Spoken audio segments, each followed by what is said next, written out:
দেখো আজকে করানো হবে পাস্ট টেন্স। পাস্ট টেন্স মানে হলো অতীতকাল। ঠিক আছে, তো পাস্ট টেন্সের 4টে ভাগ আছে।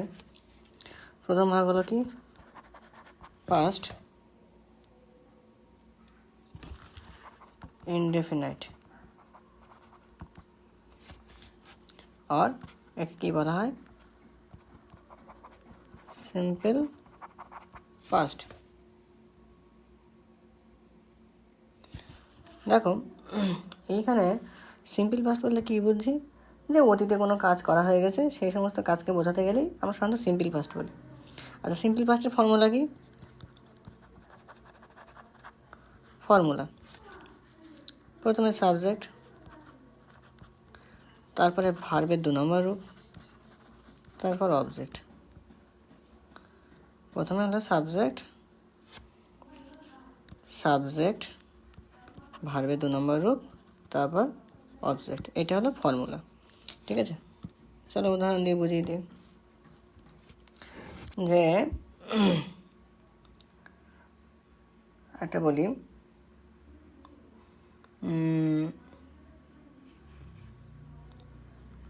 আমি আপেল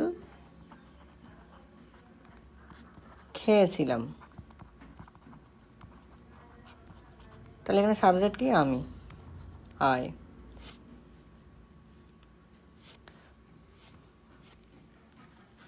আমি আপেলটি খেয়েছিলাম। ঠিক আছে, আমি খেয়েছিলাম। ইট, ইটের ভার্বের 2 নম্বর রূপ কী হবে? এট, এটি, এট। আপেলটি অবজেক্ট, এটা তা অ্যাপেল। ঠিক আছে, তো প্রথমে সাবজেক্ট, ভার্বের 2 নম্বর রূপ, তারপর অবজেক্ট। এটা মনে থাকবে। পরের বিষয় চলো।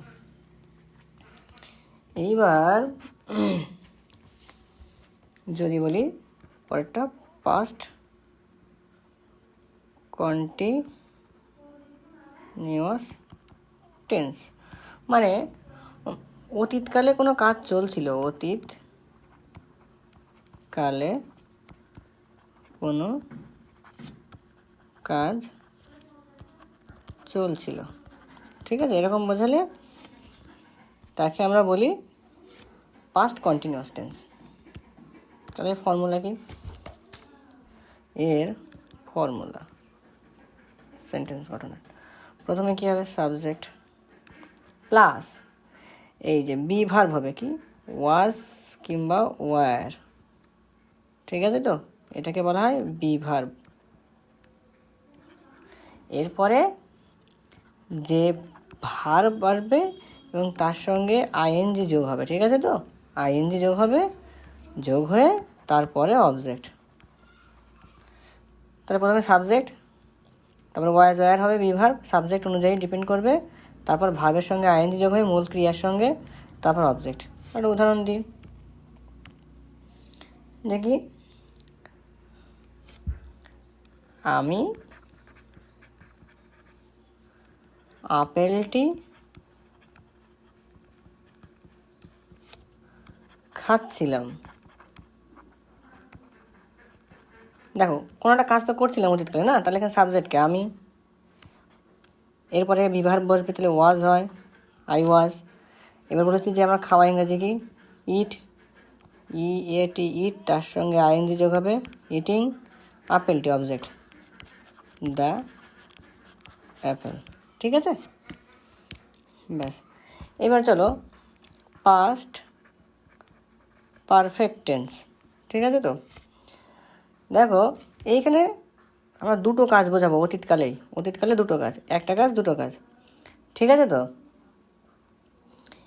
এইবার অতীতকালে 2টো কাজের মধ্যে ধরো এই কাজটা প্রথমে হয়েছে আর এই কাজটা তারপরে হয়েছে, তাহলে এই 2টো অতীতকালের 2টো কাজ বোঝানোর ক্ষেত্রে যে প্রথমেই যে অতীতকালে যে কাজটা হয়েছে সেটার ক্ষেত্রে পাস্ট পারফেক্ট, আর দ্বিতীয় কাজটা বলা হয় সিম্পল পাস্ট হবে।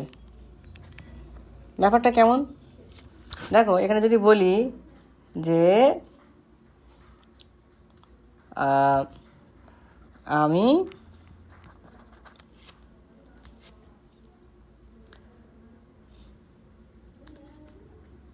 আপেল খাওয়ার আগে সে চলে গিয়েছিল। ঠিক আছে তো? দেখো এখানে কি বলছে যে এই যে আগে, তার মানে কি আমি আপেল খাওয়ার আগে, মানে আমি আপেলটা খেয়ে যেটা কাজ, আর সে চলে গেছিল। এর মধ্যে দেখো কোনটা আগে হয়েছে, দুটোই অতীতকালে হয়েছে। তাহলে বুঝতে হবে যে সে চলে গেছিল আমার আপেল খাওয়ার আগে, তাহলে সে চলে গেছিলো এইটা পাস্ট পারফেক্ট হবে। আর আমি আপেল খাওয়ার আগে, মানে আমি আপেল যখন খেয়েছি, এটা সিম্পল পাস্ট হবে, আর এইটা হবে পাস্ট পারফেক্ট। তাহলে এটা যদি ট্রান্সলেশন করি কি হবে, হি হ্যাড, সরি তোমার তাকে নিয়মটা বলে দিই যে এক্ষেত্রে আমাদের সেন্টেন্স ফর্মুলা কি, ফর্মুলা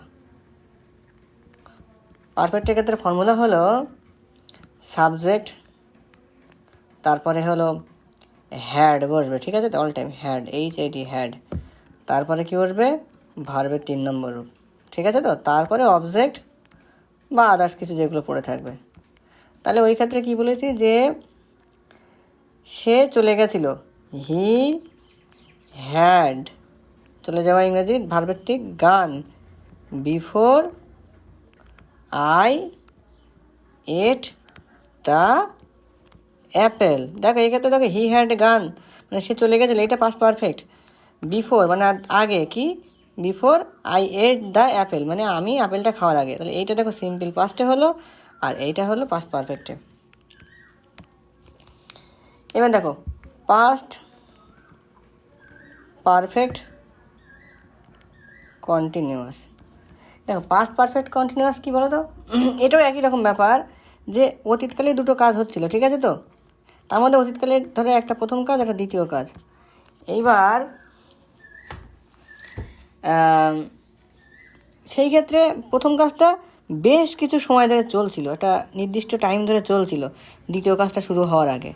তাহলে সেইটা হবে পাস্ট পারফেক্ট কন্টিনিউয়াস। আর দ্বিতীয়টা যেরকম হয় সাধারণত আমরা জানি যে সিম্পল পাস্টই হবে। ঠিক আছে তো? ওই ফর্মুলাটা দেখে নাও, ফর্মুলাটা কেমন হয়। আগে ফর্মুলা দেখো, তারপর উদাহরণ দিচ্ছি। ফর্মুলাটা হবে সাবজেক্ট, তারপরে হ্যাড, তারপরে হবে বিন, এটা মাস্ট, এই দুটো মাস্ট হবে। তারপরে এইবার হলো ভার্ব যে বসবে, তার যে ভার্বটা বসলো তার সঙ্গে আইএনজি যোগ হবে, তারপরে অবজেক্ট। এই হলো ফর্মুলা। একটা উদাহরণ দিই তোমাদের, যে আমি আপেল খাওয়ার আগে জ্বরে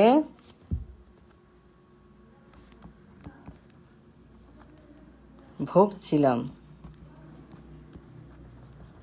দেখো আমি আপেল খাওয়ার আগে, মানে আমি তো আপেলটা খেয়েছি না, তার আগে আমি জ্বরে ভুগছিলাম, মানে জ্বরটাই ভুগছিলাম, সেটা আগে হয়েছে। তাহলে এটা পাস্ট পারফেক্ট কন্টিনিউয়াস, মানে কিছু সময় ধরে জ্বরে ভুগছিলাম, ভোগাটা তো কিন্তু সময় লাগে না, এটা পাস্ট পারফেক্ট কন্টিনিউয়াস। তাহলে এটা যদি গঠন করি কী হবে, আই, তারপর কি বলেছি হ্যাড, তারপরে কী হবে বিন। এইবার দেখো ভোগা ইংরাজি কি সাফার, তাহলে suffer ING, suffering from fever before I ate the apple. ঠিক আছে তো?